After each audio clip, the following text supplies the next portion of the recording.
Alright, panibagong araw, panibagong video na naman mga call. So ngayon, ang project natin is bubuhayin natin yung pinakaunang window na nabili natin, no.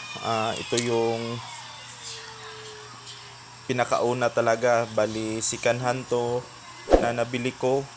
But sad to say, ang nangyari dito is yung license nito is kinuha ng builder. Bigla na lang tong nawala ng access sa insert coin. So pag check ko sa device, no license na yung nakalagay. So ngayon bubuhayin natin to kasi sayang naman yung mga parts nito. Okay pa, tingnan nyo, yung board nito, tsaka yung fan, tsaka yung niya, coin slot. So ito, medyo matagal na din tong nakatambay, kaya masyadong maraming alikabok na. So ipapakita ko sa inyo guys yung nito na wala na talagang license. So connect tayo sa Wi-Fi. Yan, Oxtero piso Wi-Fi. So tingnan nyo guys, di na makita yung insert coin. Tapos punta tayo sa admin access nito. So yan. Tapos punta tayo sa my device. And then yun, assign a license. So meaning walang license na, kahit i-reload natin to, di na talaga. So ang gagawin natin dito mga call is tanggalin yung mga parts nito at saka linisan na din natin para mag-rewiring tayo, no. So mag-start na tayo sa pag-backlash nito mga call.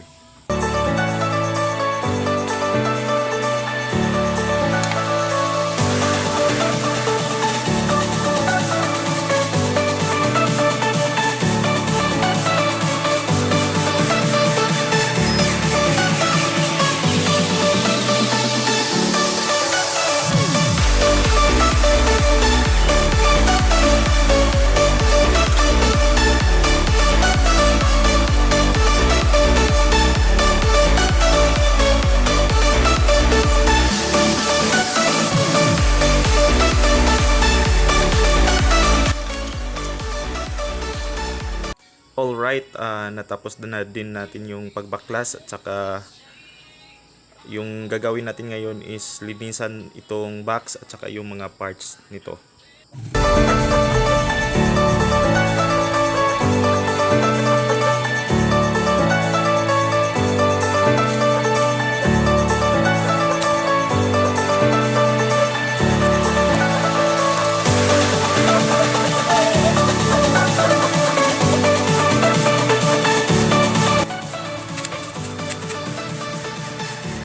So yung gagawin natin ngayon mga call is mag-rewiring tayo. So i-upgrade din natin, no. Lagyan natin ng lead frame light. So i-connect lang natin yung dalawang yan. Kasama na yan sa lead frame light, no. And then yung dulo nito may apat yan na wire. So yung gagawin natin dito is puputulin natin yan, yung apat na wire.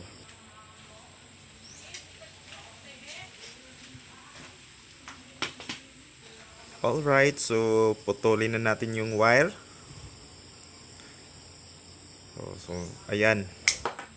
So apat yan na wire mga call. May gray, black, white at saka red. So yung gagawin natin dito is set aside muna natin yung gray. So yan. I-roll muna natin para hindi siya maka-disturb sa ibang wire. Tapos sa kabilang dulo naman guys, yung para sa coin slot natin. So make sure lang natin na yung pula nasa taas or yung positive. Yan, napasok na natin. At saka yung relay natin sa coins from Orange Pi. Ito, yung red. Tapos pagkatapos niyan, itong dalawa, yung red at saka black. So dito na natin ikabit yung sa module or converter, no. Yung isa sa mga binaklas natin kanina. So yung i-connect lang natin yung red at saka black. So gagamitan lang natin yan ng lighter para balatan yung wire. So ganyan lang. Tapos idugtong natin.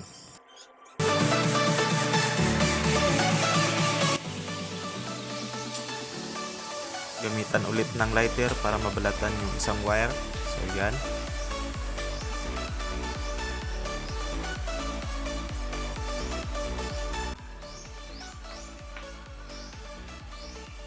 Yan, nagkadugtong na yung dalawang red at saka yung black. So yung gagawin na naman natin ngayon is i-connect dito sa power supply natin, no.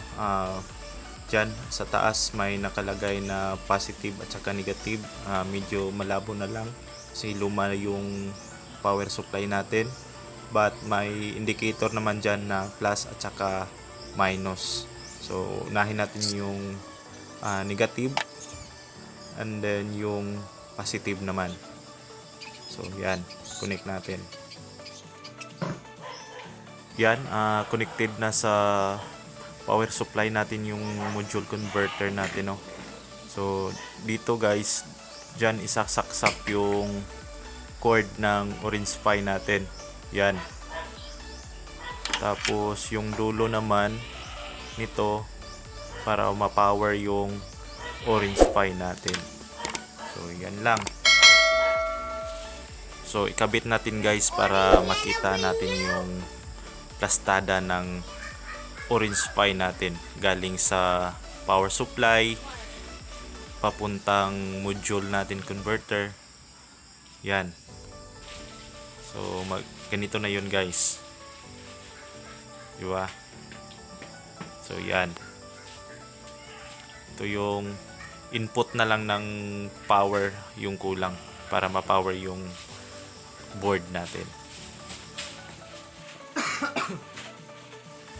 So yung gagawin natin ngayon guys, dugtungan natin yung wire kanina. So yung kailangan natin is ito, yung DuPont wire. So again, gamitan natin ng lighter para madugtong, para yung wire makita. Yan. Tapos connect natin doon sa isang white wire kanina, yung pinutol natin. So, yan.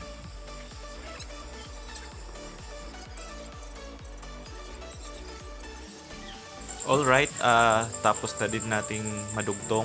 So, yung gagawin natin ngayon guys is isaksak itong DuPont wire dito sa pin 3. So, madali lang. Mag-count tayo from right. Starting from right. So, pin 1, pin 2. So, yung pin 3 is nasa right. So, yan yung magiging relay from coin slot kung magkano yung hinulog. So, dito naman, yung isa kanina na sa coin slot na red. So, nag-cut na din ako ng isang DuPont wire para ilagay dito sa pin 5. So, yan. Bali na lagay na natin. So magkasunod lang yung pin 3 at saka pin 5. So ready to use na guys. So ito i-try natin kung gagana na ba lahat.